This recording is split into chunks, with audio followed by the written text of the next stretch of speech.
I request I request sir to please take over the session and proceed with the oral proceedings. Right, guys. Good evening. So good luck to both the teams, all four of you. Let's begin. Thank you, sir. This is team code Kanika and Piali Thatte. May I begin? Please. This is the council appearing on behalf of the petitioners in the matter of the Rainbow non-profit organization versus the state of Replemento. With your lordship's permission, the council would like to state the facts of the case. Yes, before you just go through that, I just want to know, like, the petitioner is whom? Is it the NGO or the LGBT community? It's a non-profit organization along with members of the LGBTQ community, sir. Non-profit organization and others versus the state of Replemento. I understand, but you'll be representing whom? The NGO as well as the members of the community, your lordship. All right, yeah. Please proceed. Your lordships, the Republic of Replemento is the largest secular, socialist, economic and democratic nation in the world, consisting of people from across various stratas of life, including various socio-economic backgrounds, along with different religious beliefs. In the recent years, the highest court of the Republic of Replemento decriminalized the archaic law criminalizing unnatural sexual intercourse to the extent of consensual sexual acts as violative of Article 14, 15, 19, and 21 of the Constitution and upheld the right to privacy as a fundamental right. However, the said decision failed to discuss the civil rights of the LGBTQIA+ community. And surprisingly, a few years later, when a petition was filed for granting of the same, it was dismissed by this honorable court. Subsequently, various writ petitions were filed asking for the same, along with for interpreting the term person in the Hindu Marriage Act and the Special Marriage Act as inclusive of the members of this community. The Republic of Replemento is opposing the same, contending that it is against the cultures and ethos of the country. In order to avoid the conflicting decisions in the various high courts, the Supreme Court, the highest court of Replemento, has become seized of the matter and all the cases have been transferred here. With your lordship's permission, the council would now like to state the issues of the matter. Now, before you do that, I still have one question. You stated that there are two conflicting judgments. I mean, one which gave you a leeway but did not give you the rights, right? And another one which was filed, which was dismissed to give you the rights. Which one of them was from the division bench of this court and which was by the single bench? Your lordships, the this honorable court decriminalized the unnatural offenses. I understood. At that time, civil rights issue was not discussed. It was not discussed. So it wasn't discussed by the court or wasn't discussed by the councils? It wasn't the issue of the matter at that time, your lordships. The issue was only decriminalizing the sexual intercourse between consensual. I understood. Now I understood both. Now I understood both the judgments. I'm just asking you one simple question: which was given by a single bench and which was by a division bench? Your lordships, just 1 second to answer the question. Yep. This.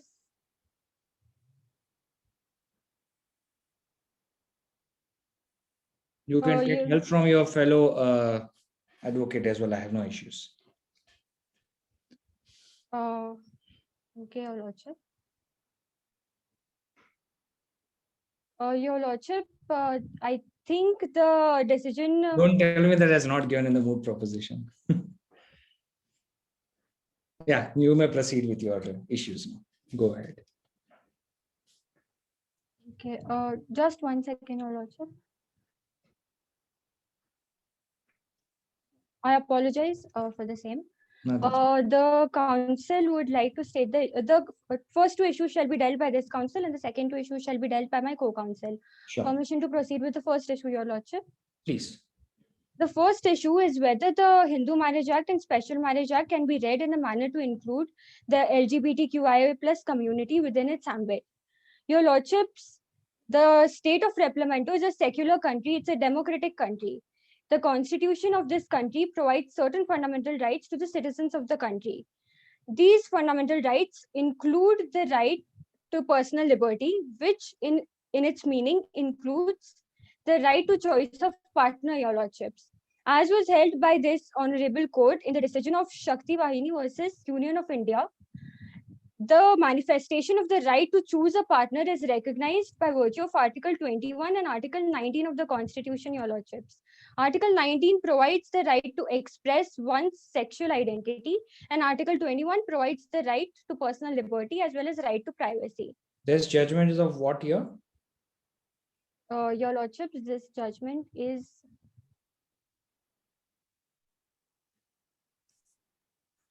2018, your lordships. Okay, very recent. Yes, your lordships. Yeah, please proceed. So, your lordships, every citizen in this country is entitled to right to choose their partner, which essentially means that it's implicit in this decision that they have the right to also marry that person, although this has not been explicitly given, which is why the present petition. Your lordships, the logic is very simple. If a person is entitled to choose the partner that they want to spend their life with, they're also entitled to marry that person, because on the marriage of that person, there are some ancillary rights which are dependent, which are essentially the civil rights, the right to have children, the right to succession, etc. Your lordships, when every person has the right to decide and conduct their personal relations, the state has no role in interfering with the same, and any interference with the state is arbitrary and unreasonable. Now, coming to the present issue, which specifically deals with the Hindu Marriage Act and the Special Marriage Act. So these two acts, the Hindu Marriage Act provides for a marriage between two persons who are Hindu. It also says that marriage can be solemnized between any two Hindu persons. So the council is trying to emphasize on the word person. In the Special Marriage Act, similarly, the words that are used are that persons can take special advantage of this act in case they don't want to marry under personal law and get married here. And the only condition is that they have to be Indian nationals. They can even be Indian nationals living abroad, and they can marry under this provision. However, your lordships, the contention arises in the preceding sections of these laws, where the terms husband, wife, male, female, bride, bridegroom have been used specifically. Now, your lordships, what has to be kept in mind is that these laws have been made many years back. In fact, it wouldn't be very wrong to say that they're also a little archaic in nature, in the sense that they only recognize the gender binary, which is why these roles, that is husband, wife, male, female, have specifically been used, because at that time there was no recognition given to the third gender. But with the decision of the Supreme Court to decriminalize sexual intercourse that is consensual, there is the next step forward is to recognize the marriage between these persons. Your lordships, the word person as defined in the General Clauses Act in Section 3 means any body of individuals which is relevant right now. Any body of individuals naturally includes persons belonging to the LGBTQIA+ community. So what the council here is trying to suggest is to not change the entire law, but simply to interpret the words that right now only refer to the gender binary in a manner to include the members of the LGBTQIA+ community. If that is done, they will naturally be able to get married under these specific laws. Your lordships, the second point of contention that the council would like to raise is that there is presumption of constitutionality in favor of laws. That is, laws are to be interpreted in a manner that assigns wider meaning to them. So now, word person has been used in these two laws specifically. Instead of saying that one Hindu male or one Hindu female can marry each other, they are saying that two Hindu persons can marry each other. It shows the legislative intent that these people can also be included within the ambit of these two laws, your lordship. The constitutionality in favor of laws, this concept was also upheld in Madan Singh versus Union of India by this honorable court. Based on that principle, the council would like to contend that since the word person has been used, it shows the legislative intent to include the members of the LGBTQIA+ community, and therefore naturally all the preceding sections that use the word husband, wife, or bride, bridegroom can be perceived or interpreted in a gender fluid manner for these persons, because For the third gender, that is the LGBTQI plus community, there are no fixed roles as husband, wife, or in fact, to allot them a role as husband or wife will be against their sexual orientation or identity, because we'll be putting a label on their choice of identity. So instead of allotting such roles, we can what we can do is, when the Special Marriage Act says that a condition for the solemnization of marriage is that the person has to say that I take this person as my husband. So two people belonging to the same gender can use that sentence as well and get married in a manner that is valid in the eyes of law. Similarly, the provisions for divorce or for succession and on the ancillary rights that are provided can be interpreted in a manner such as to include the LGBTQIA plus community within its ambit. Your Lordships, one major contention that is usually countered for this is that because Hindu Marriage Act is essentially a personal law, this goes against the personal law, the personal beliefs of that religion. However, your Lordships, the Constitution gives every individual the right to equality, the right against discrimination, the right to personal liberty, the right to choose their religion and practice their religion according to their wishes. So the people belonging to the LGBTQ community are no different. And for the purpose that they are able to realize their powers and their rights in the full sense as a citizen of this country, it is essential for the state, for this honorable court, and for the society at large to consider the fact that unless we actually recognize their marriage, the further rights will not be able to be recognized. Your Lordships, that's why the people of the LGBTQ community can easily come under the existing acts, and there will only be need for a slight change in all of these provisions. If your Lordships has any questions with respect to this issue? Yeah, you stated that we have passed an order for consensual sex, right? The sexual intercourse. How well that was taken by the community at large? Your Because Lordship, as you mentioned that this would be a step further in the same direction. I just want to know how the country at large is receiving it.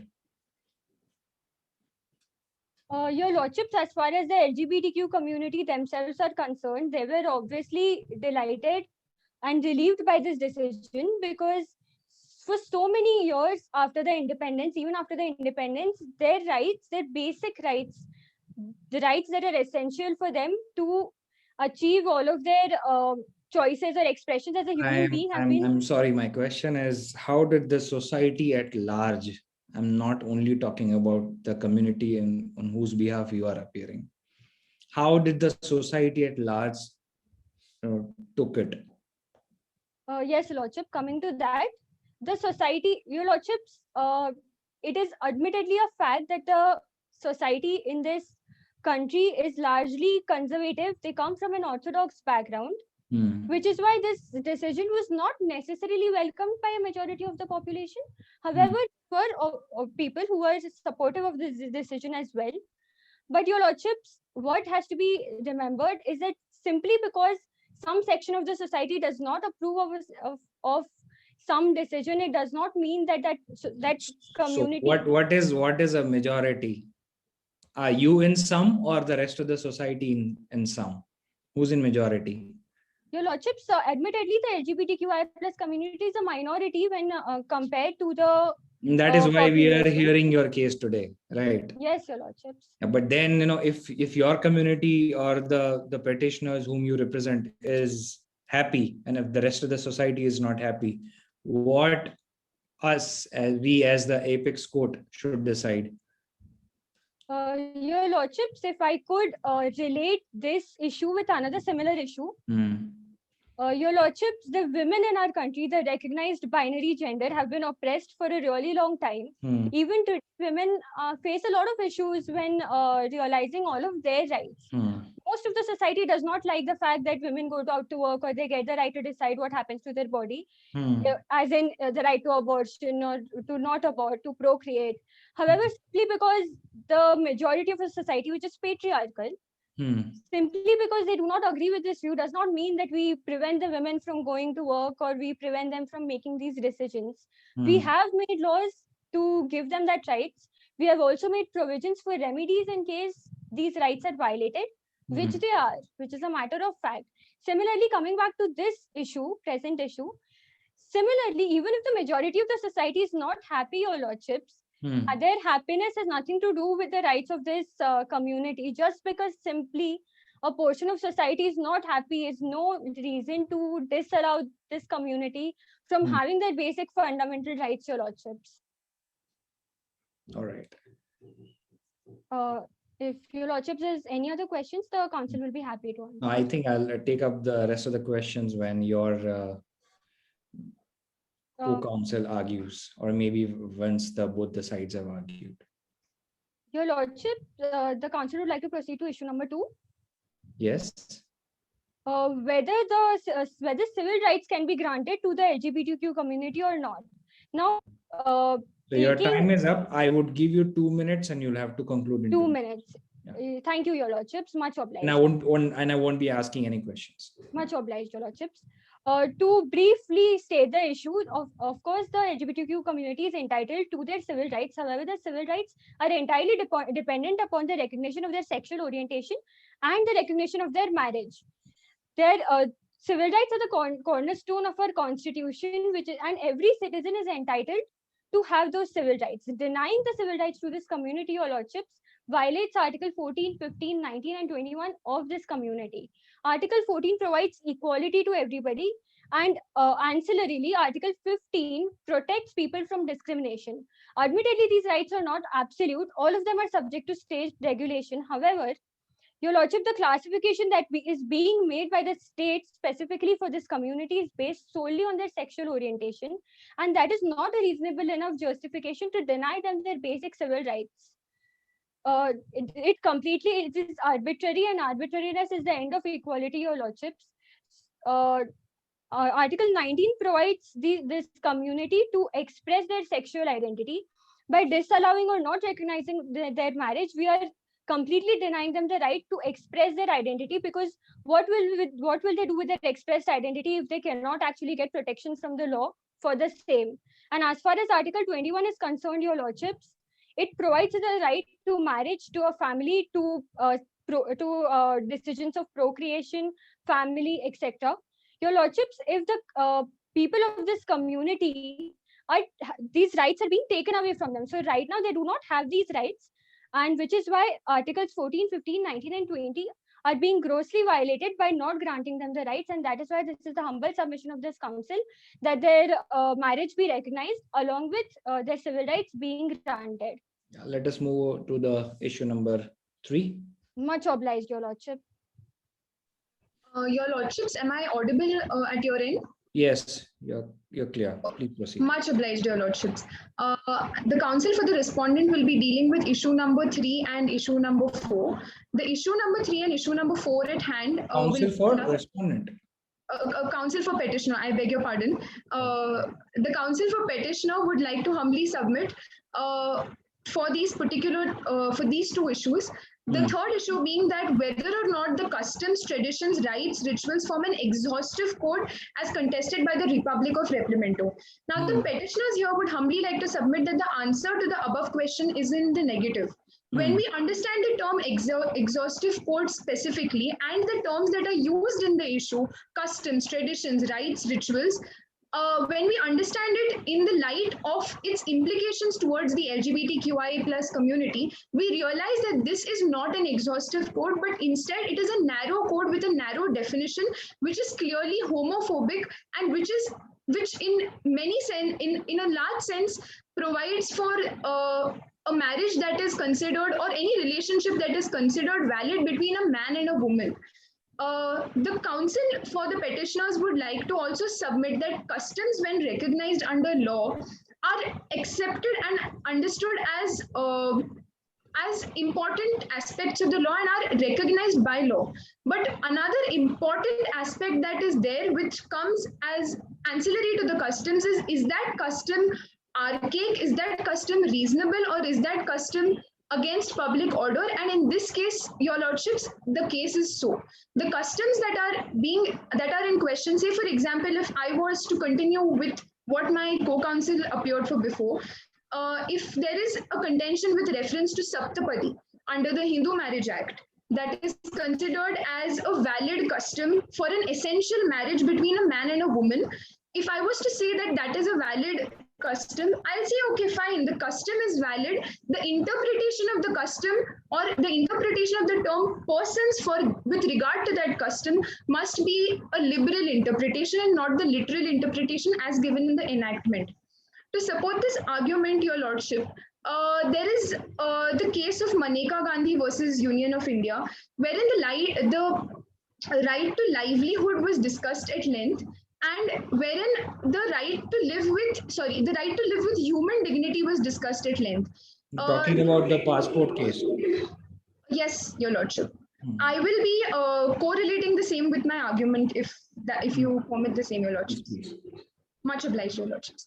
So it is it's the only right that particularly talks about Article 21.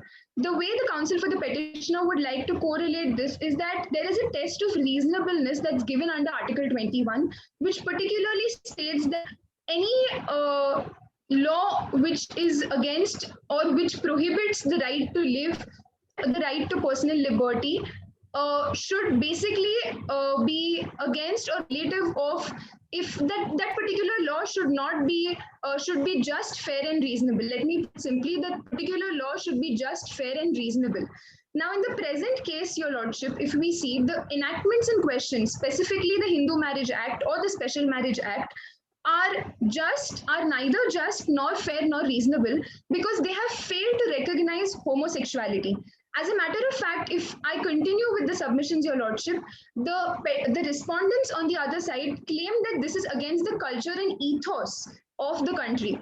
In a country where we are currently accepting and we have with open arms accepted homosexuality, and the judges in that judgment, in that noted judgment, have said that we owe an apology to the LGBTQIA plus community, we must realize that however apparent homophobia is, it is not real.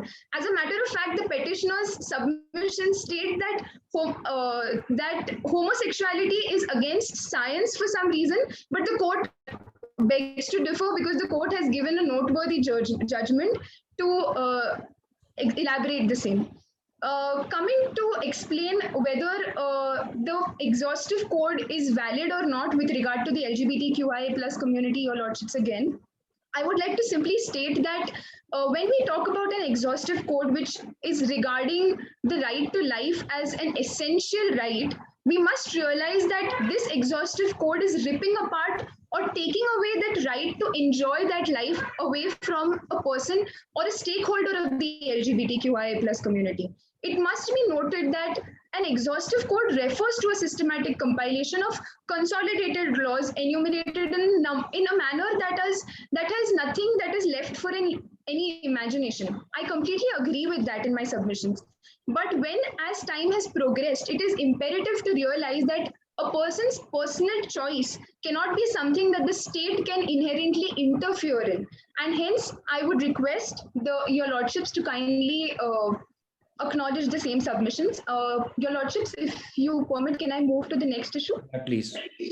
Much obliged, Your Lordships. The next issue at hand before this honorable court is that whether or not the members of the said community can be allowed to be married as per the rituals of their respective religions. Now, as I stated earlier, Your Lordships, the petitioner submit that the answer to the above question is in the affirmative. And as I stated earlier, that there is a practice, say for example, Saptapadi in the Hindu Marriage Act or Ashirvad in the Parsi Marriage Act, which specifically state that this is a valid religious practice that will validate a marriage, or that is considered as a formal or essential validity for a marriage to be recognized in the territory of Replimento.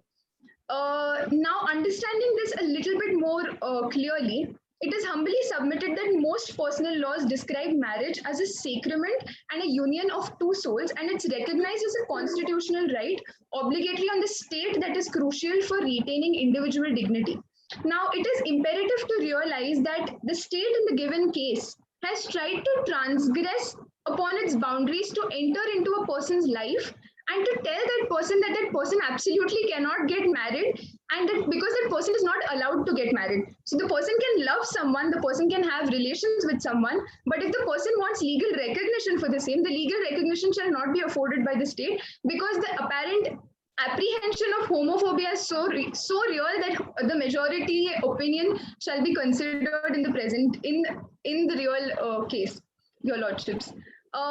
Personal laws when with reference to the LGBTQIA plus community are such that they derive from no doubt that they derive themselves from religious scriptures, or some of them are consistent with the constitutional ideas that were framed.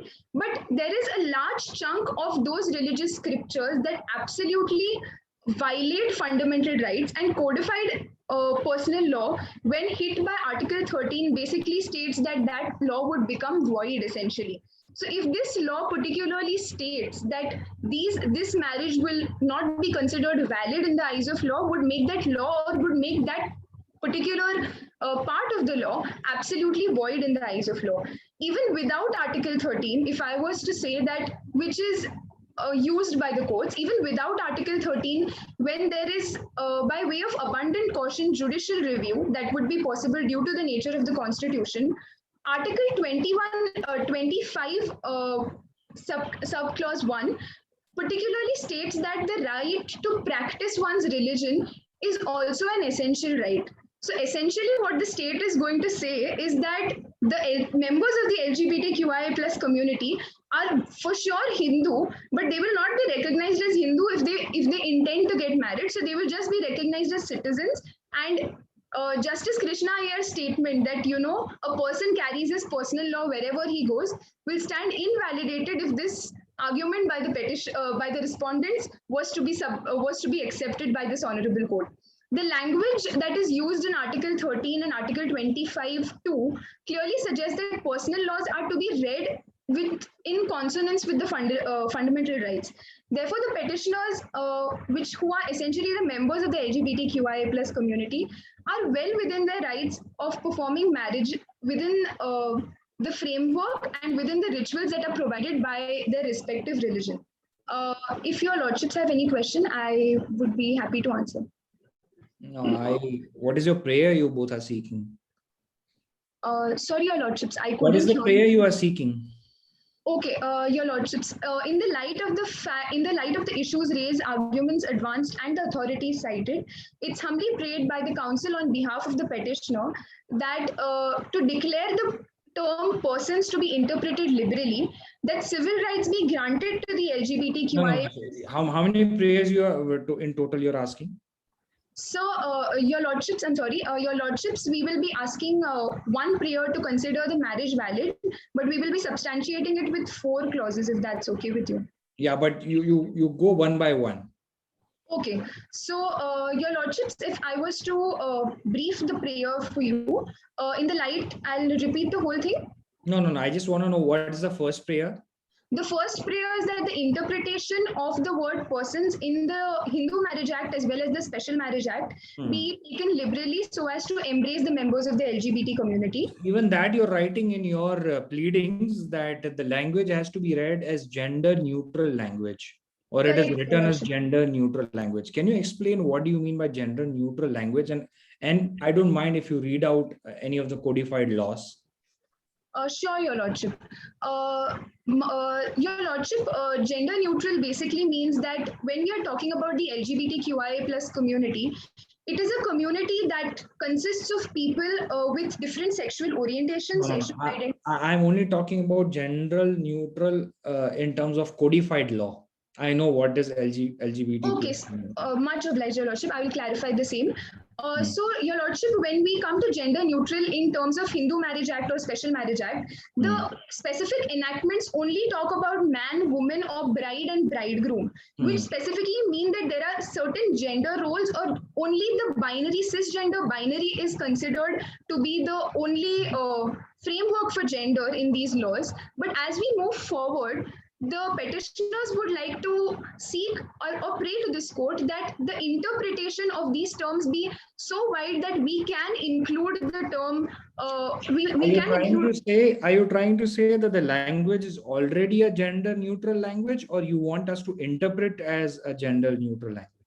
Your lordships, we would appreciate it if you could interpret it as a gender neutral language. What do you have to say, Kanika?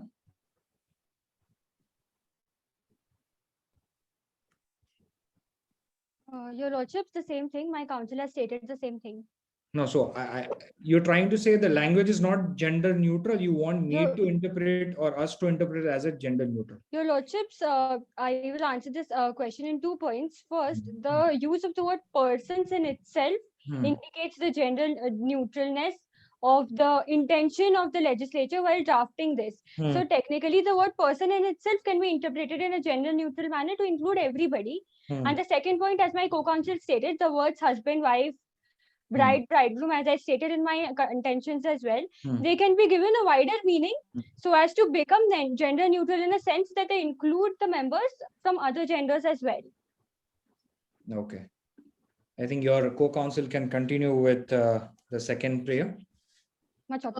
Much obliged, your lordship. The second prayer that the petitioners seek for is that to declare that the civil rights be granted to the LGBTQIA plus community as a part of their constitutional right as citizens in the Republic of Hyderabad.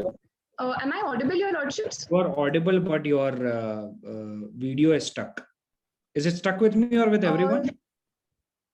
Your lordship, actually, I have an internet issue on my end. Is it okay if I turn off? Yeah, you turn it off. I don't mind. I mean, you can continue speaking.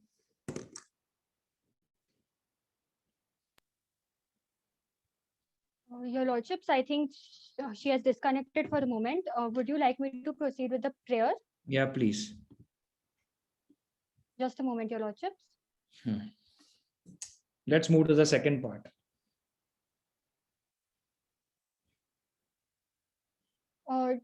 To declare that the civil rights be granted to the LGBTQIA plus community. Don't read the prayer. I mean, just tell me what is an order you see. That the civil rights be granted to the LGBTQIA plus community as part of their constitutional rights, which they're completely entitled to. Okay. And the third one? The third prayer is that customs, traditions, and rituals do not form an exhaustive code as they entirely ignore the LGBTQIA plus community. And at that time, I don't think when this codes were enacted, at that time, I don't think this issue was there. Absolutely right, your lordships. But now, since the times have changed, we are praying to the court to either interpret the customs in a manner that they incorporate the LGBTQI plus community within itself, or to declare the such customs, or moving to the clubbing with the fourth prayer as well, as far as the personal laws are concerned, to declare such laws that completely violate their constitutional rights to that extent as void. All right. I think we can move on to the other side. Respondents, what do you have to say? Much obliged. Shall I continue? Please. Your Lordship, I am the counsel for the Respondent Republic of Sacramento, and I would like to move the reply for the petition submitted by the petitioner, that is Rainbow Non-Profit Organization, and would also like to seek the permission of the Honorable Court with proceeding with the facts of the case. No, I think facts are done. I mean, if there's anything which they have stated which you are not agreeing to, you may put those facts. My Lordship, I think the facts are the same. So if you are okay, then I will proceed with the issues. Let's proceed with the issues, please. Okay, much obliged, Your Honor. Your Honor, as we know, society is basically a socially recognized union of two individuals. And as per the societal norms, the laws are based and evolved with respect to the societal values, beliefs, cultural history, and other factors. And also, we should look into the national acceptability of the LGBT community with respect to the heterosexual people. So, because we have to, I mean, we also need to see that the LGBT community, if they're treated equally with respect to the marriage or government employment and culture, etc. So that when they're treated equally in this aspect, there will be imbalance in the society. because the heterosexual people are already recognized by the government, and these people will they feel like when the LGBT community is not recognized, why they are given the rights in the government employment, because there is a private sector where they can go and work and also take care of their livelihood.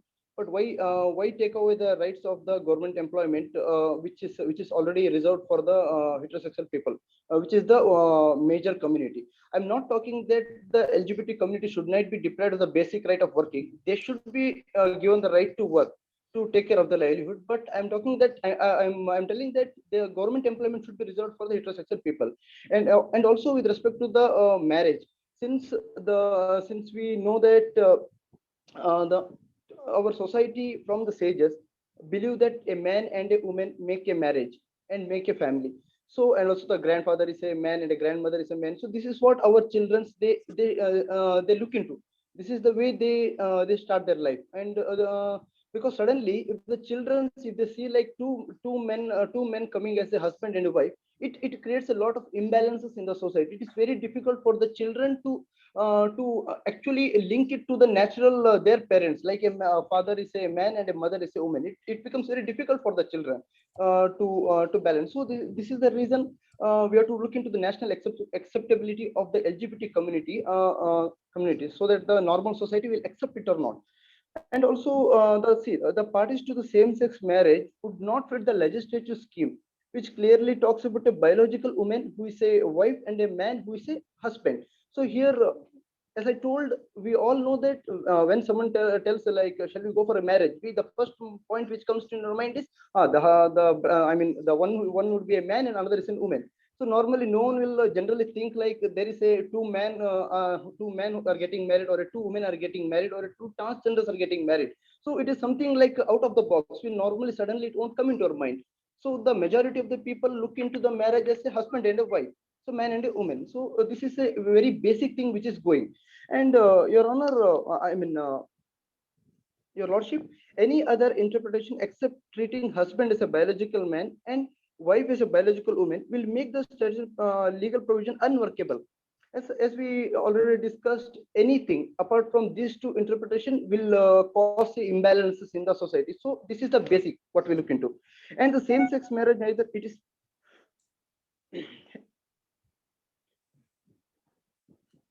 Yes. Am I audible? Yes, you are. Please continue. Sorry for the interruption. No, and also the include of LGBTQ community invokes a strong opposition in the religious aspect as of Hindu Marriage Act, because Hindu marriage is sacramental, and which a man and a woman are bound in a permanent relationship to create a bonds of physical and social, spiritual purpose of dharma, procreation, and sexual pleasures. These are some 5 links which will work only when a man and a woman will get married. This link will not work when a man or a man will get married, when a man and when a woman and a woman get married, when a transgender get married. So these are these 5 important links will only work when the basic when the basic view is taken care. Like, it is like a man and a woman getting married. So, Your Honor, I would like to talk about the also the civil rights.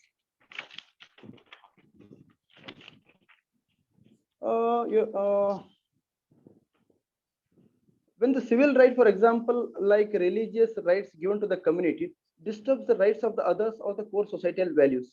And also our laws are based on the traditional belief, and it should continue to reflect. As we know, our religion forbids homosexuality, bisexuality, and transgenderism, and our laws will reflect our religion, as we know.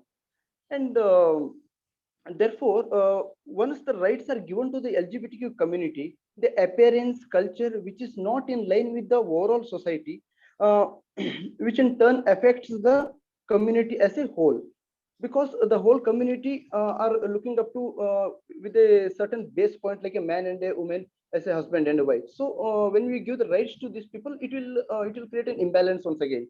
And talking about few rights of the LGBT community, so I would say the basic right for the LGBT community should be given, like the right to vote, or the right for fair or the speedy trial in the court, because when they go against any problem, so they should, they should be treated like the heterosexual people.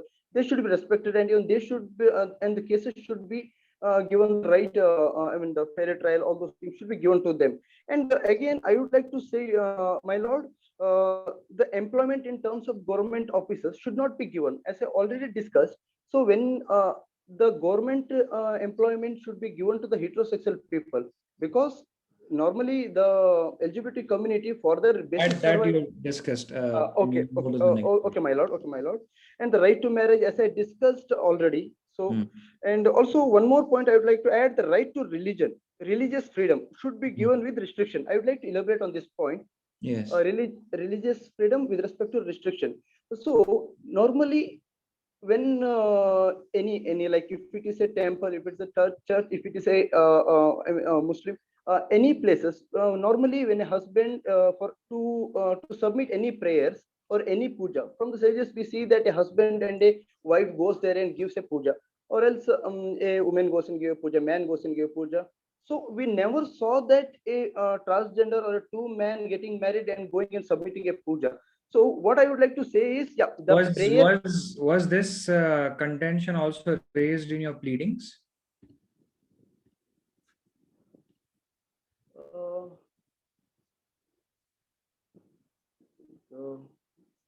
Because what you are arguing now about the puja, about a man and that female cannot perform a puja.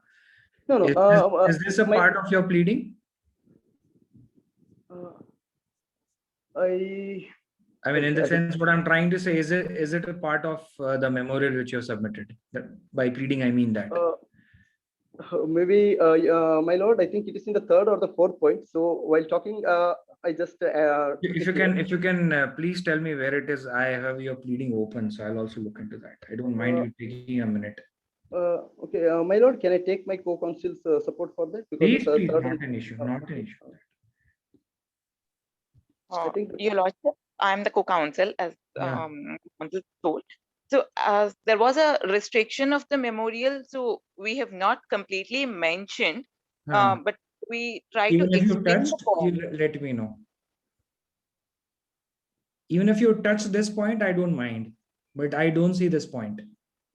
Yeah, because there was some restrictions in the memorial, in the context of the memorial, restricted to 4 pages. So we had to then you should ask the leave of this court if you're trying to speak something which is out of your pleadings. Sorry for the inconvenience, my lord. Not an issue. Yeah, so yeah, you may continue, because I could not find this, because I've read you both the memorials, that is the pleadings from both the sides. I could not find this. Okay, thank you, my lord, for the opportunity. No issues, please. Okay, your lord, I would like to quote a few cases. Yeah. The first is with, and the cases are all linked to the international cases. The first one is regarding to a marriage case. It's a California Supreme Court judgment of 2008. And here the facts of the case it is regarding a same-sex couple marriage rights. It says that the California Supreme Court ruled in favor of a same-sex couple marriage right, but the window for the legal marriage was brief, as the voters later that year approved the Proposition 8, which amended the state's constitution to bar the same-sex couple from marrying. So the California Constitution to add a new section 7.5 to Article 1, which reads, only a marriage between a man and a woman is valid and is recognized in the California state. How is this binding upon us?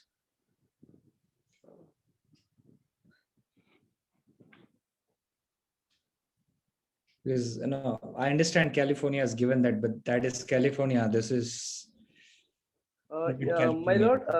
My lord, I thought like just to take the fact and superimpose on ours, so that we can consider that and try to make a better judgment on the basis of that. Just wanted to show it here. Even one of the high courts, I am not too sure whether it's Tamil Nadu or Karnataka, one of the judges just stated, I guess 15 days back, that to understand this concept of same-sex marriage and everything, he will have to take some classes first. He will have to understand first, and then he would be in a position to do it. So if that's a subordinate court's perception, we at this moment, we are looking at some ramifications which can shake the whole society at large. So, I understand that there are some judgments, yeah, maybe, but if you can tell me that if they are binding on us, or if at all, why should we rely upon that? Then I don't mind applying them. Your Honor, like there is, I mean, here also we like as our petitioner counsel, they said that the same-sex marriage should be accepted. So, like what I feel is, on the basis of this judgment, only as you know that the majority of the society look up to the man as a husband and the woman as a wife. So this is the basic thing which has been happening. So we can use this judgment and make it a very clear that the interruption, I mean the view of marriage is only based on a man and a woman. Any other view apart from this would not fit in. Your Honor, I mean, my lord, if I'm okay, then can I go with the next case? Yeah, please. Okay, and there is one more case which is a Baker versus Nelson. It is a Minnesota Supreme Court case. I mean, I'm so sorry, but you don't have any judgment of our country, which is even remotely touching our aspect. I'm sure this is today we are sitting at a point where we may pass a judgment which will be a precedent for the whole country and for all the binding upon all the courts. But is there anything which is remotely even considered by us or any of our subordinate high courts? My lord, my co-counsel would showcase on few of the Indian cases. So, my lord, you have all the international cases. Yes, my lord. So I would suggest you to at least give me two major cases which will have ramifications or which I can take into considerations, even if they are international. I don't want you to give the facts. I just want the judgment, what was held. Two international judgments. So I guess you have a lot of judgments. Just give me two major ones. Yes, my lord. 1 minute. Yeah, not an issue.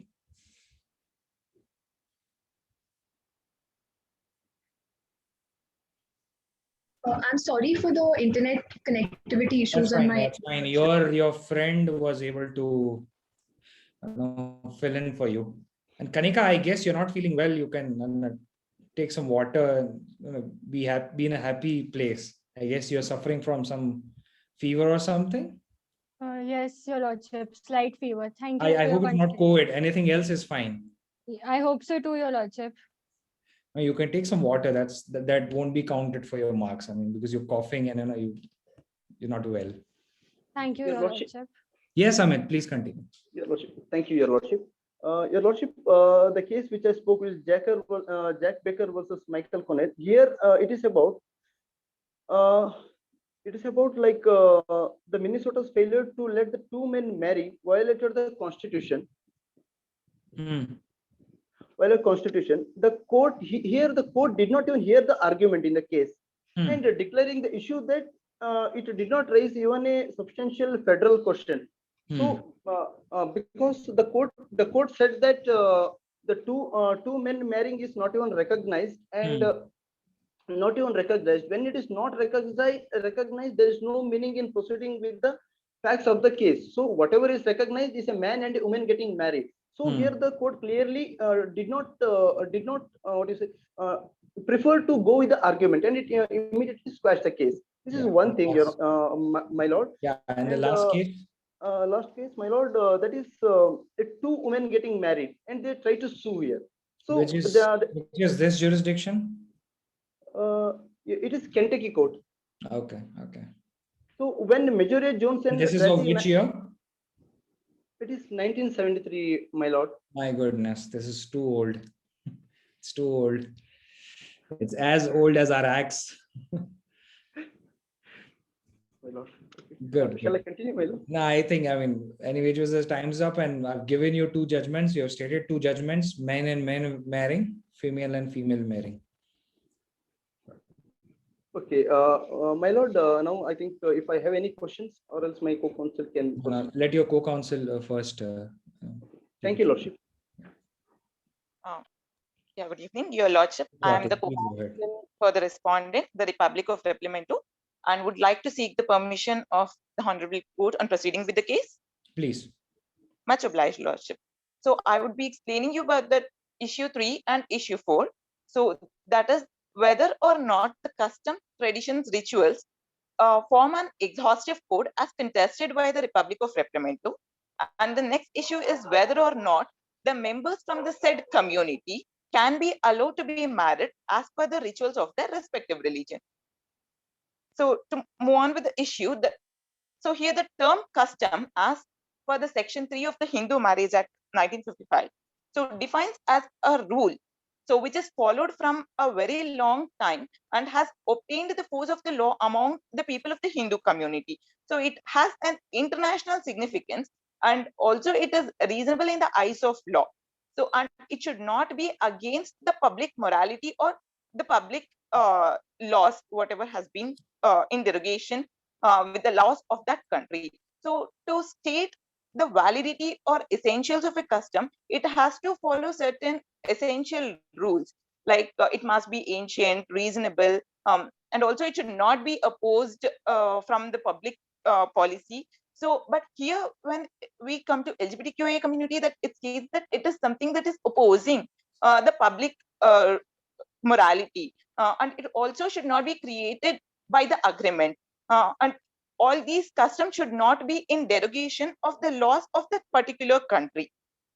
And so here when we are talking about the article 14, 15, that is the right to equality in the eyes of law, it holds true and it is not discriminatory. So marriage perspective, so here marriage is defined as the union of a man and a woman, because it brings together men and Is it a man and a woman or a two souls? man and a woman. Okay, So where it is written? starting it is told the people, but while describing or defining, it states male, female, No, bride, bridegroom, man and the and a woman. Yeah, man and a, I think, bride and bridegroom, even LGBT community would also have. But man and a woman, where it is written? it is sorry that yeah, your lordship, it is defined as a union Union of? Union of a person. Person is a So human being, right? yeah, human being. That is what the whole case is of the petitioner. You try and revert that. You say that that is not there. I would not even give them a second chance, and I'll give a judgment in your favor. Sorry to that, lordship. And it is also because it brings together the men and the women for the natural reproduction. So here the natural reproduction plays a vital role. When we compare to the Where is this written? Natural reproduction? It should be, I mean, it is like a natural reproduction for a procreation perspective. I understand, but where is it written? Which code space specifies this? Hindu Marriage Act, Special Marriage Act, any of the Vedas, Puranas, where it is written? Because when you're talking about customs and the code, you'll have to specify me, right? Where it is written. Sorry about that, lordship. We have not mentioned the codes No, where it is. you may not have mentioned, but at least now, since I'm asking you, please answer. Even if it's not there, even if it's not there in the pleadings, that is fine. But I would want to understand, because since we are deciding such a it is an explanation for the procreation part, your lordship. So, under which section this is, and of which code? Hindu Marriage Act. Which section? Section 5 of the Hindu Marriage Act. Can you read? Sure, much obliged.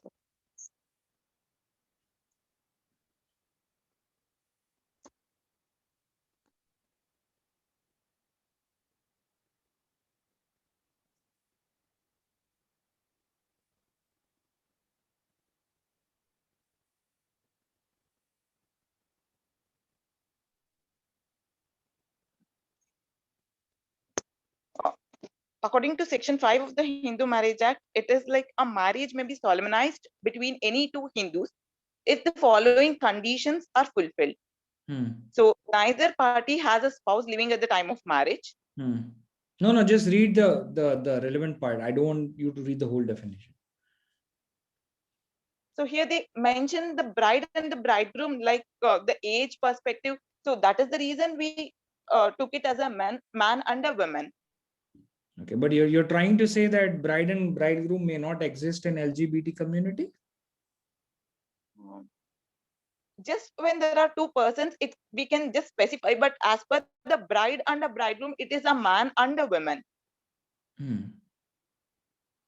No, but my question is, a man and a woman, bride and a bridegroom, understood. Bride and a bridegroom, can this jargon be there in LGBT community or not? No. No. Okay. Please proceed. Yeah. Much obliged, Your Lordship. So when the procreation part, I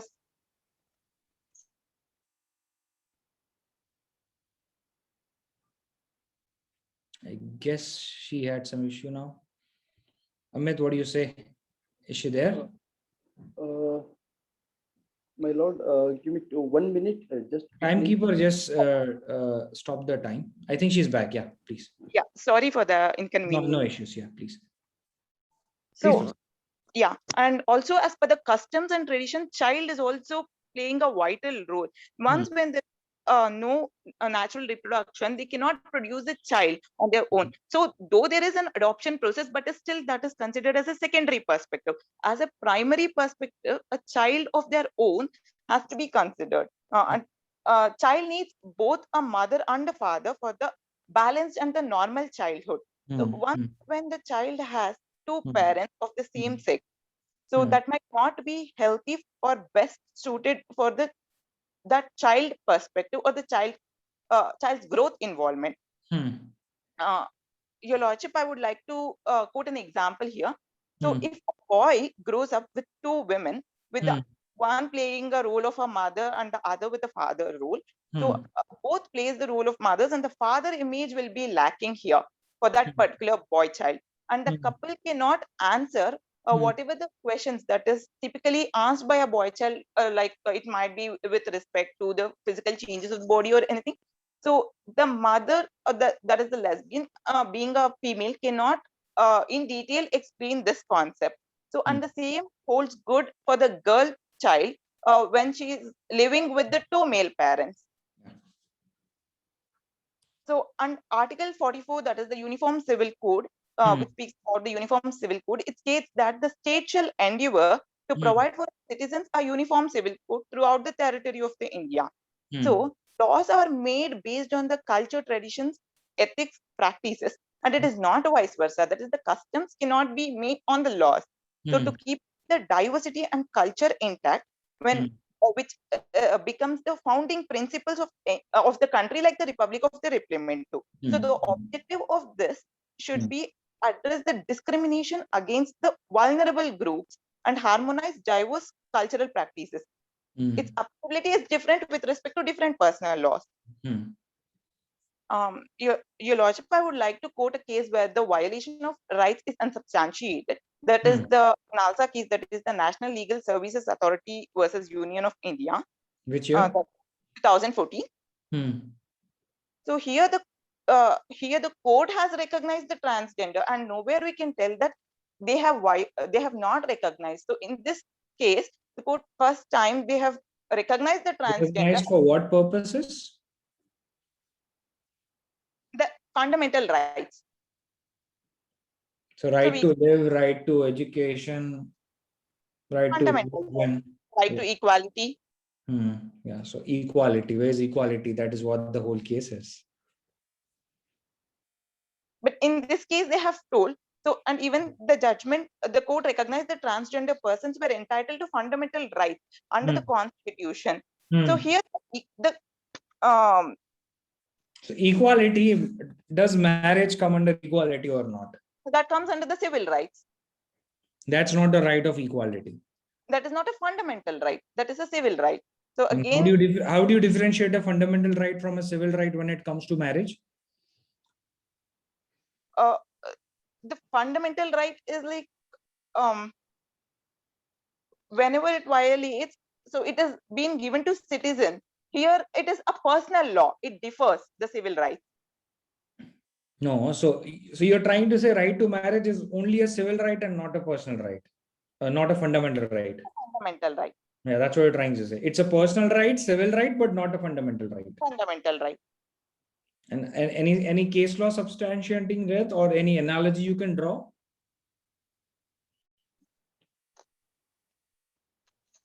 Because I mean, if you ask the petitioners' councils, they would say that right to marry is an embodied right under right to life. Right to life and personal liberty. Personal liberty would or may consider marriage. No. So the personal laws might differ, but the fundamental rights cannot, in terms of citizens' perspective, it should not be differed. Okay. Yeah. So I think this case might have been damaging for you. Might favor the other side. Yes, please. So, Your Lordship, can I continue? Yeah. Please. Much obliged. So it disturbs the heterosexual group, which is the larger group in the country. So when compared to LGBTQA community.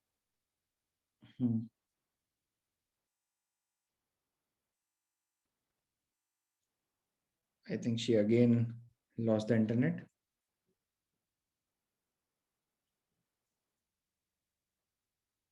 Custom and tradition.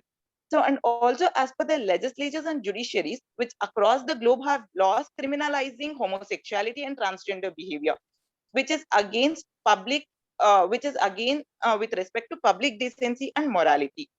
And also when it comes to the term family, as my counsel told that it is usually made of a man and a woman and not a man, women and a woman or man and a man, or any other unusual combination which is against the law of nature.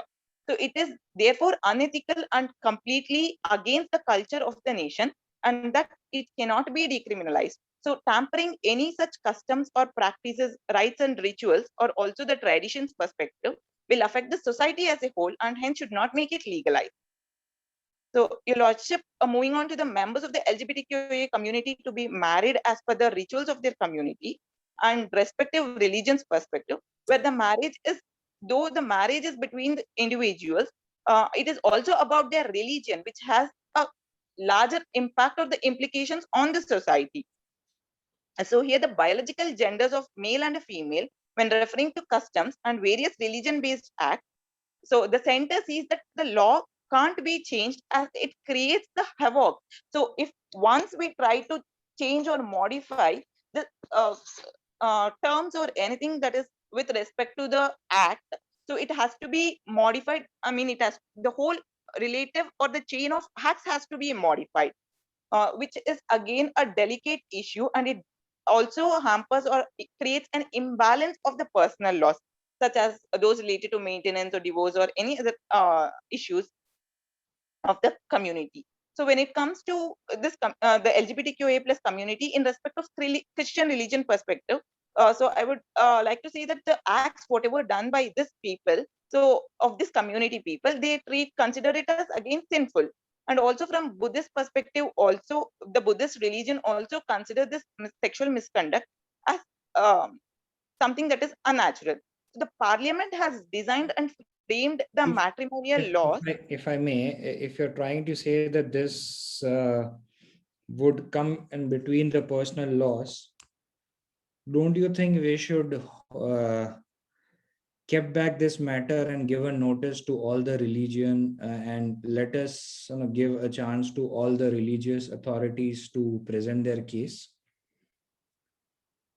So just by Your Lordship, of this community, we cannot change the entire community. Yeah, but I see you as a government, you're saying with this.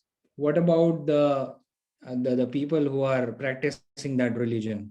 I think it will be just and proper on the part of this court to give a notice to them and let them and give them a right of audience and then decide the issue. What do you say on this? Let us keep it here and then give them a notice. Your Lordship, like it is not only a small religion, or it is just a niche. So when compared to the whole society as a whole, we cannot change the that whole. I agree. But since you brought these two religious beliefs and practices, you're trying to say that it's considered as unnatural or sin. Isn't it just and proper if we hear from them? Petitioners, what do you think? Should we also give them a notice?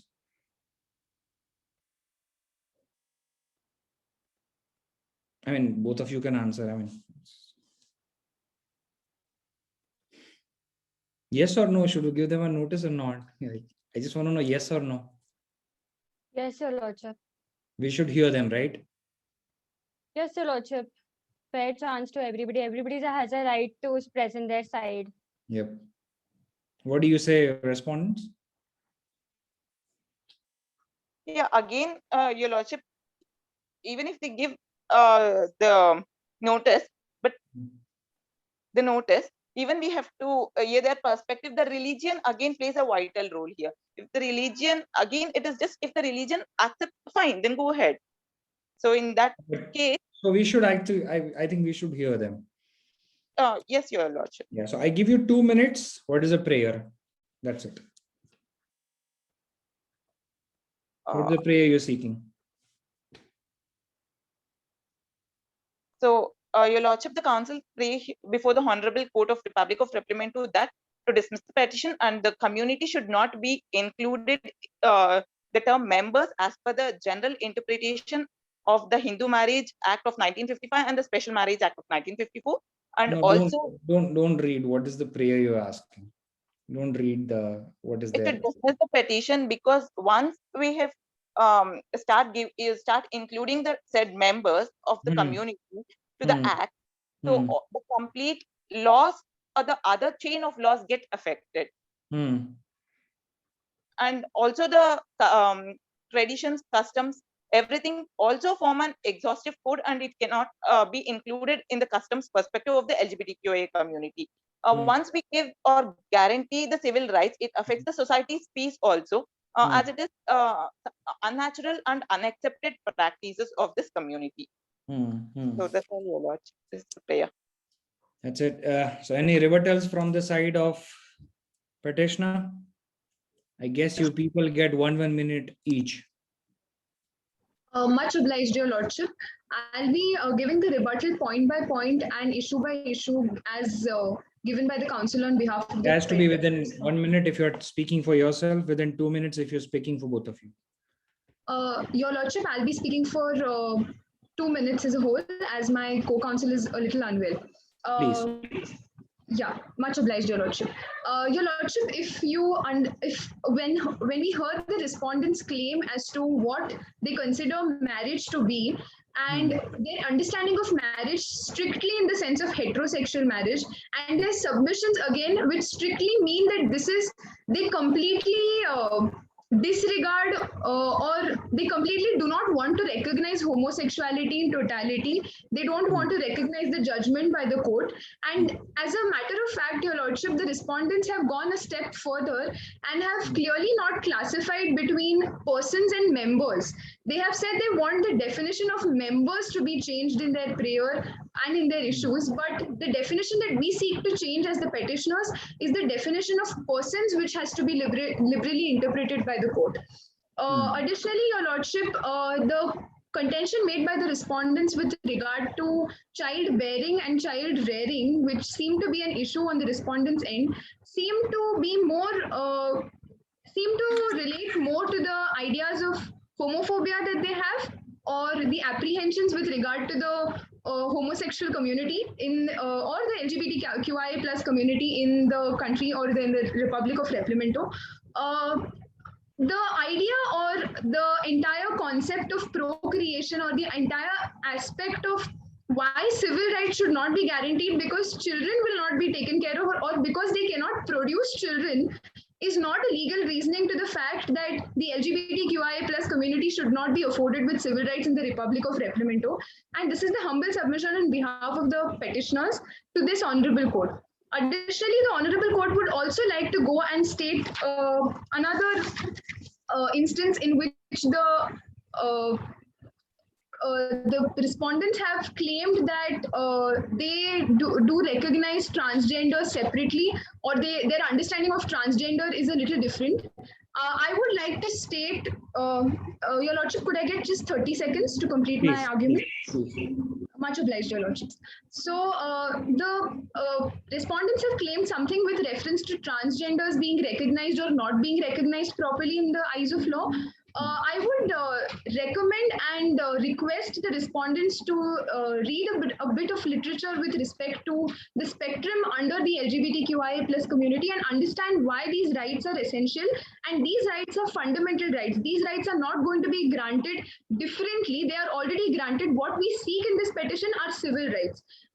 That's it, Your Lordship. I would like to rest my case. Yeah. Any sir rejoinder for 2 minutes on the side of respondents?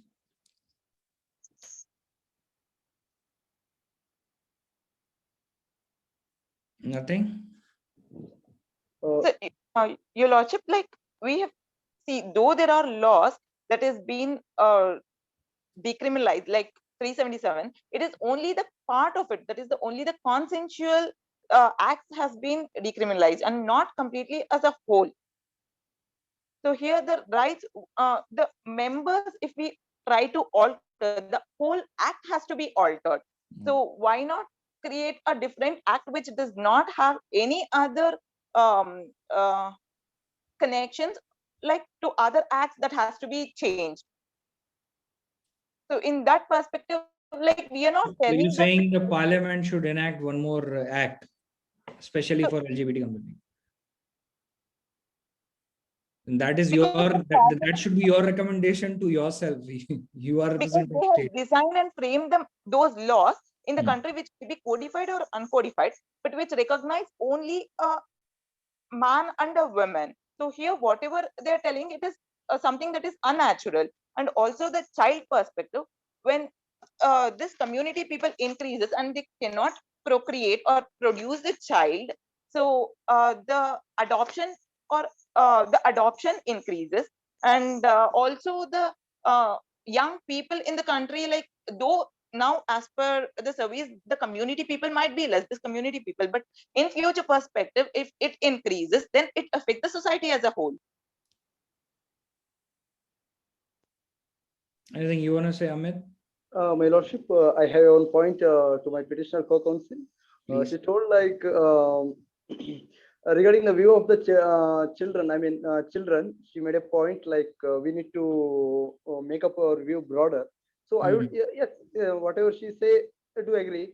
But see, when as my co-counsel told, like two women growing up a child, it's not so easy. I mean, it's not so easy because there will be a lot of question. There will be a lot of question. The child need We need to change the perception of the society. That's the basic thing. Yeah, yes, my lord. I understood. I understood what you're trying to say. Yeah, time's up. Yeah, thank you. Yes, Mr. Asrar, Muhammad Asrar, what do you want to say? Yes, sir. Feedback. Please give feedback. Yeah. So, how much time do I have for feedback? It's all on you, sir. You can take as much as you want. Okay, see, and since we have taken more than 1 hour 15 minutes, and if all 5 of you are free, let us take more 15-20 minutes and let us understand what all we can take it from today, because I can only share my practical experiences. So what we'll do now is, I hope that's fine with Muhammad Asrar. Yes, sir. Definitely, sir. Definitely. And you can also have your own ears open. So, I mean, I guess you're also a student, so you'll also learn. Yeah, yes, sir. Yes, sir. I mean, it's not about learning, which I have, which I'm going to say something very precious, but it's still going to be something very practical, which we do it in the court. So, for a few, what are we going to do now is, I'm going to ask questions to the petitioner and the respondent team. I would first hear the response, and then I'm going to give my feedback. So how it will help is, I'll also know you also know how it has to be done, right? So to the petitioners, first question is, what is the jurisdiction of this court? I mean, how do you say that this case lies before this court? How do you submit yourself to the jurisdiction of this court? Petitioners. And keep all 4, you can keep your mics on, so that it can be a more of a conversation. So the answer which you give would be considered in the last point, which I'll be saying that your ability to answer. But then what the feedback part, what I'll be doing, won't be considered. That is just an informal talk. Yeah. So the jurisdiction, petitioners. So, may I answer? Yeah. Please go ahead. So should I call you your lordship? Either ways, it won't matter now. But I want the answer. You can call me sir. You can call me Aamir. You can call me lordship. However, whatever comes into your mind. Okay, so the petitioners had originally approached the High Court under Article 226, and the cases therein have got transferred to the Supreme Court by virtue of power vested in it by 139A, Article 139A. And the jurisdiction is Article 32 because these are writ petitions. Okay. Now, what do you say, respondents, jurisdiction?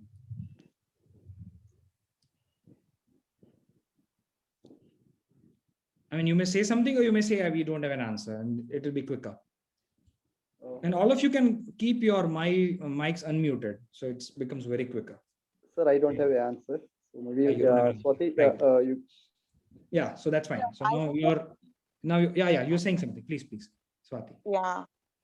So first they have moved to the lower court, and then again the writ petitions was filed under 226, that is the High Court, and also after that to the apex court, that is the writ petition of 32, Article 32 to the Supreme Court.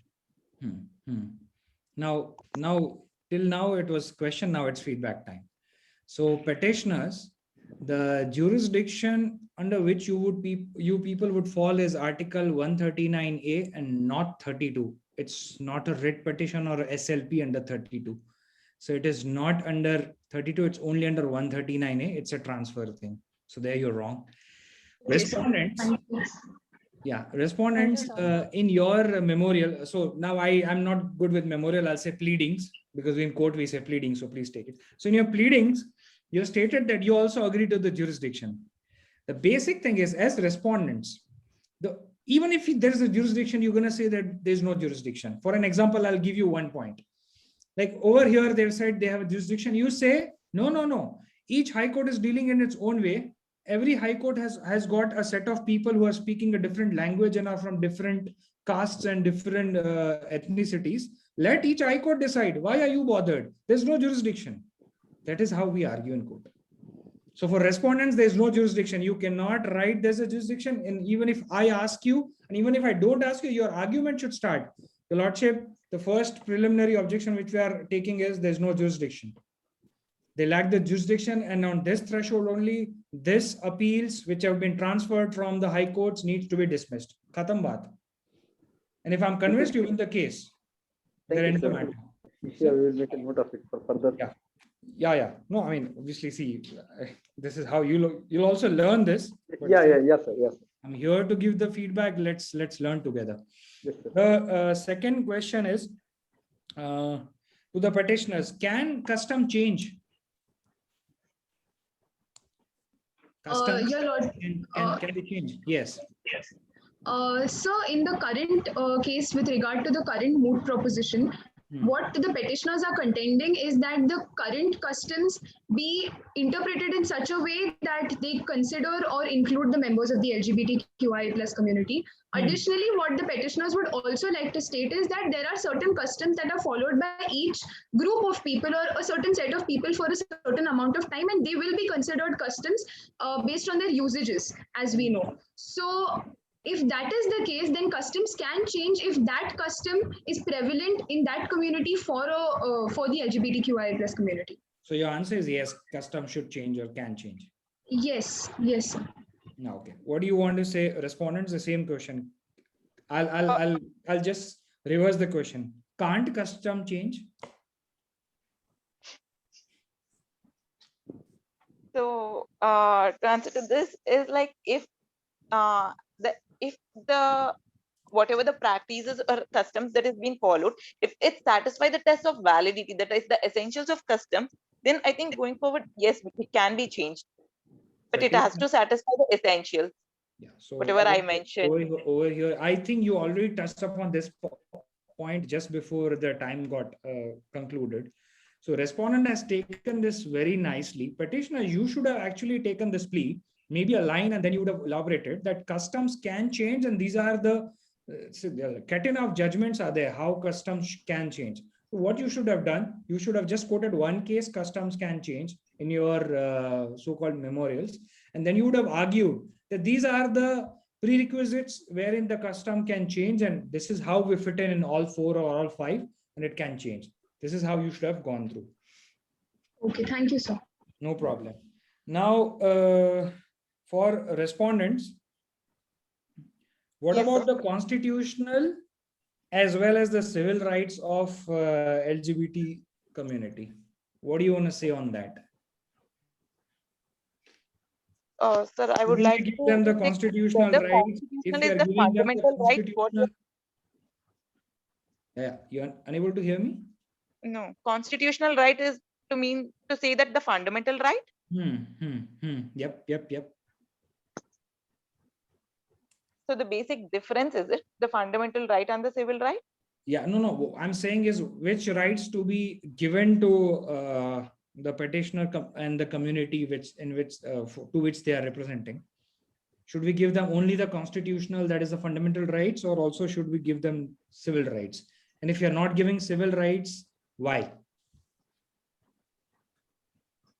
Fundamental rights has to be given to that is compulsory, like to the citizens, and few articles even for the non-citizens as well. So that is irrespective of the community or whatever.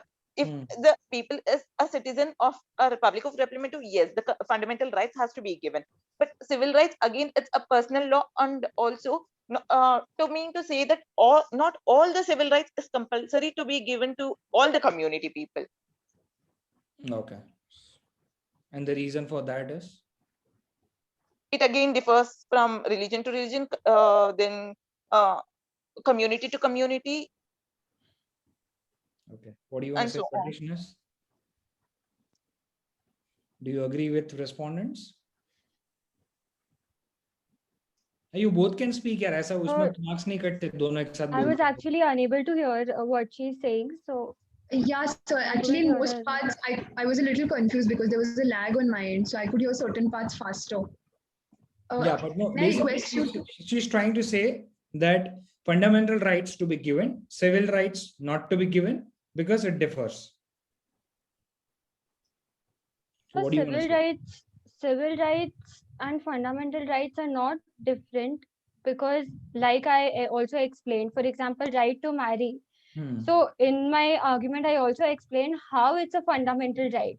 So there is no difference between them. The right to have a child, the right to marry, the right to choose a partner are all inherent in Article 21, which is a fundamental right. And petitioner, the respondent, while they were arguing, they also talked about having a biological child.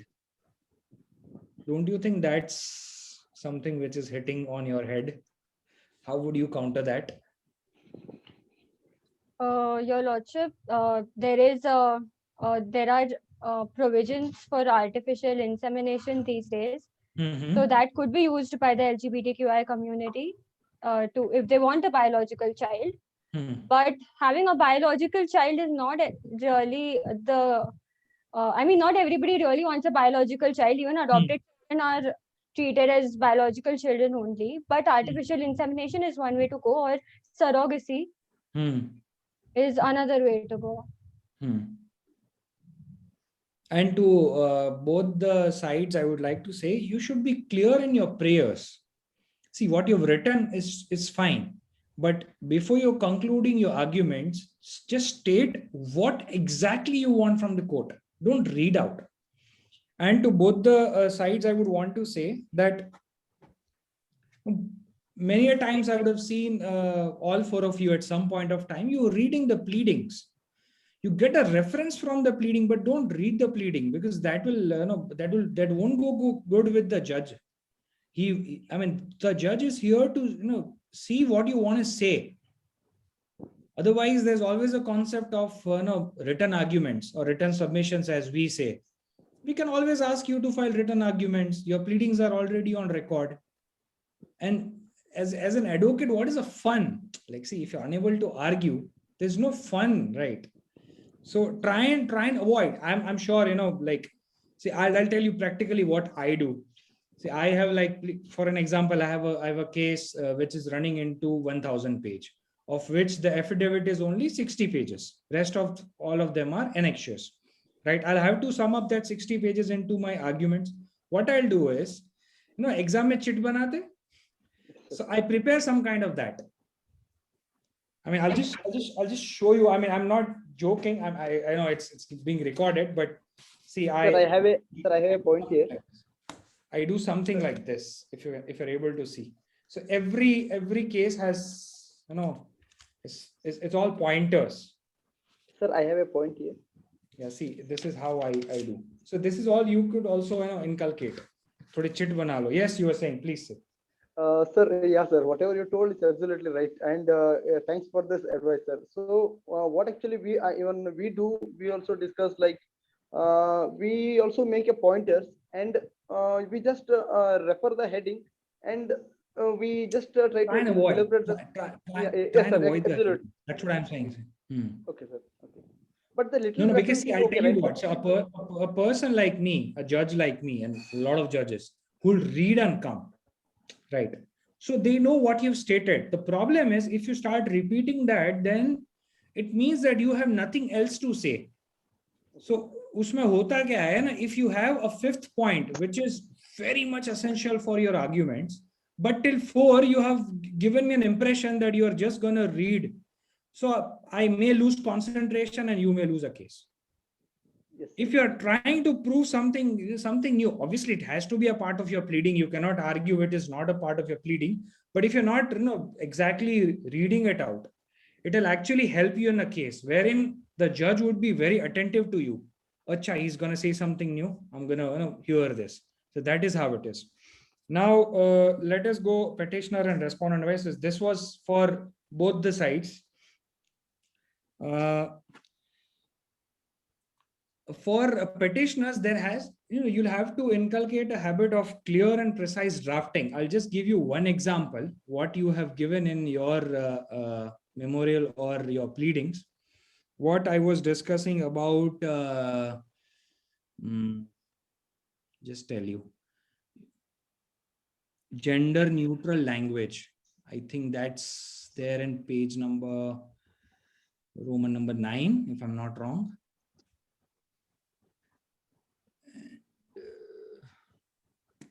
Control F here. Yeah, it's on the first question only, right? So I'll just read it out. How you're writing. The terminology used in both the enactments indicates that implicit legislative intent of using a gender neutral phraseology. It's implicit, right? That's first. The provisions in said acts that do, however, use gender-specific language in the light of changing circumstances and presumption of constitutionality favors the interpretation that upholds the freedoms guaranteed under the Constitution in a manner to be inclusive of fundamental rights. Now, what you were arguing was, that's why I asked you, either one of you, that what do you say? Is it a general neutral language or is it implied? So just be specific in one line. Why you have to write so much? So if you avoid that kind of writing, then what will happen? You will be able to include more points. Like as you people were saying that there was a limit of only so and so pages. You could have actually avoided that just by writing this way. This is only a feedback. There's no marks for this. Okay? And so that is it for the petitioners. For respondents, one thing I told you about jurisdiction, right? One more thing I would want to say, which is a learning for all of you, which even I also learned in the initial years of my practice. When the facts are stated by the petitioner, you asked me that, should I state the facts? I said, if there's anything different, you should. What happens in the court? When we don't even ask court that we want to say our side of facts. They say, okay, you directly come to the issue, I know the facts. But we insist on stating the facts because you should state the facts which suits you. not the facts which are in real. They must have stated the facts which are correct, but which may not suit you. So you should have actually said, no, what the facts they've stated is wrong. We totally deny the facts. The real version of the facts is, I'll tell you what, in corporate law, the facts stated by the petitioner runs into 4 pages. For respondent, 5 pages would be the facts, which is on from their point of view. And another 4 pages would be the facts which they deny. So 9 pages of facts by the respondent. This is not even a case. You try and you first target on jurisdiction. The second is facts. Then you come to the issues and then you come to the law. Law is the last thing. Judges would never ever listen to us, even if we say the facts. But when I ask you, you said, no, the facts are said. No, the facts are totally different. No, it should be the other way around. I should say, don't say the facts, and you should, no, please allow me 2 minutes of time to state the facts. Right. So that's one learning for all of us. I'm not saying you're wrong, right? It's just purely a free feedback. Okay.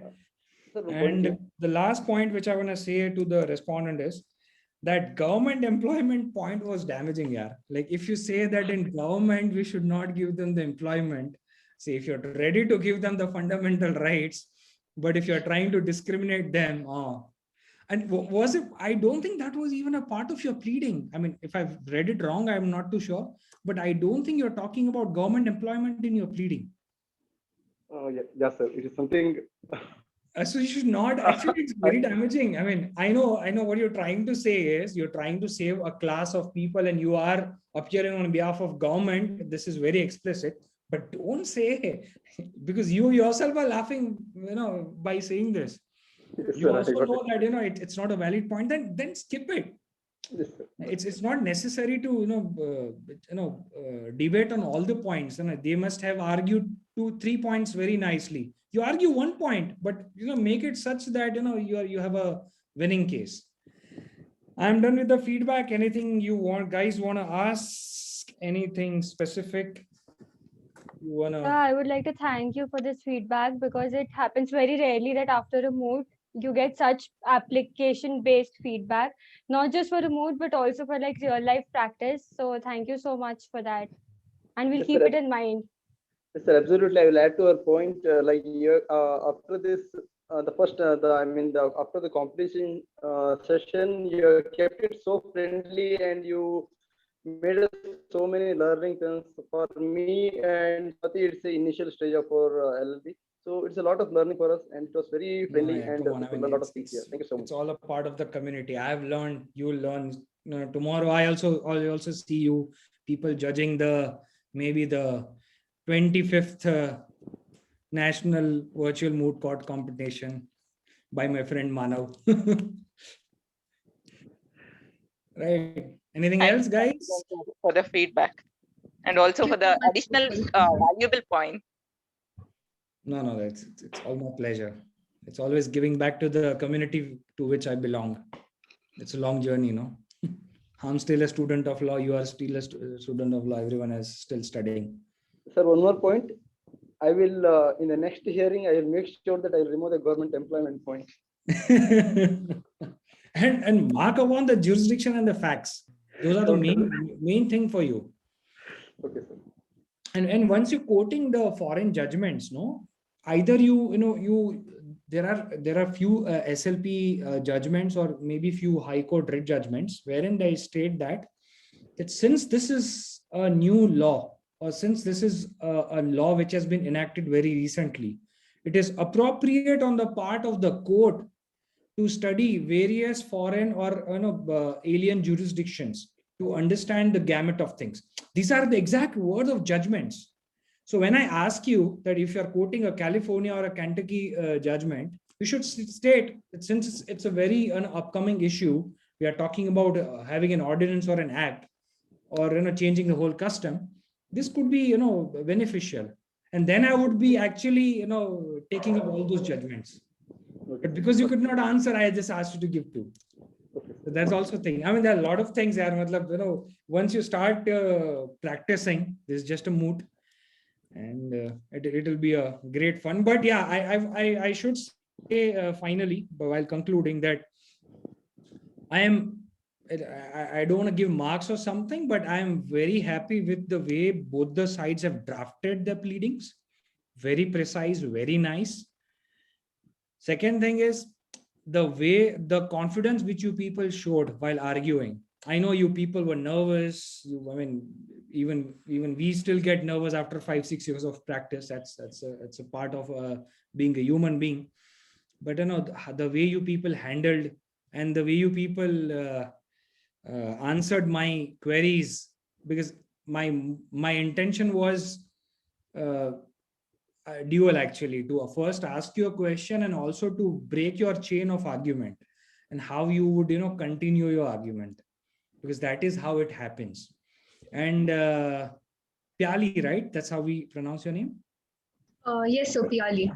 Piali, yeah. So there's while there's virtual quotes, no, I mean, I don't think it's considered bad, but as a courtesy, we don't drink tea, coffee, or water when the quotes are, you know, on. I mean, I'm sorry. I'm really sorry. I coughed a little bit, and then my reflex was to have water. I'm really very sorry. I know. So what we do, I mean, we also appear virtually before the courts, and judges, obviously, they do have all the rights, even at certain level, up to a certain seniority, you're also supposed to do it. But we prefer not to do it because there are chances of we might, you know, upset a judge, and we don't want to do it because that will hamper our client. I mean, and this would not be damaging your points. It's only a feedback, I'm telling you. I mean, this is nothing. Sure, Sam. I'm really sorry. Thank you. No, that's fine. That's fine. And I hope, Kanika, you get well soon. And I hope RT-PCR is negative. Huh? But you Thank be you, positive. sir. Thank you, sir. Yes, Mr. Muhammad Asrar, I hope you're happy. Thank you. Yeah, that was great feedback. Thomas sir is also here. I don't know whether he's here or not, but I could see him. Hello, sir, if you're here. I guess he may not be, because he's doing a lot of things now. He may be in a lot of windows. Yes. Anything else, guys? Nothing? Mr. Thomas is here. Thomas. Wind up. Hi, sir. How are you? I really enjoyed your conduct. You have given a big motivation to the young generation. Thank you. Thank you so much, sir. You have been very fair and frank with them. So they are highly motivated. Now, how the result, that's a totally different thing. But you have given you have guided them too well. Thank you so much, sir. Thank you. God bless you. Kudos to you and Manav, sir, for having this kind of a competition. It's all Manav's initiative. Yeah. He wanted to do it. He thought it is this lockdown should be used as an opportunity to do these kind of activities. Definitely, sir. And he has done almost internship. He has given to almost more than about 150 students. Yes, I'm aware. I think that's great of it. Yeah, we keep on talking, you know, on WhatsApp. Okay. Because we are very regular to NCLT, you know, so we keep on meeting very regular to NCLT. Right. Okay, all the best. Bye. Thank you, sir. Bye-bye, sir. God bless you. Thank you, sir. Thank you, sir. Thank you, sir. Thank you, Amit, sir. Thank you, Thomas, sir. Thank you, guys, all four of you. Yeah. Your careers. Good luck to all. Thank you so much, everyone. Thank you so much. Thank you, sir. Thank you. Take care, guys. Bye-bye. God bless all. Yes, sir. Yeah, please leave the meeting now. And the results will be followed up later. Yeah, thank you. It's a tough time for me to give the Bye, guys. Yeah, thank you, sir. Thank you. It was great. Take care, sir.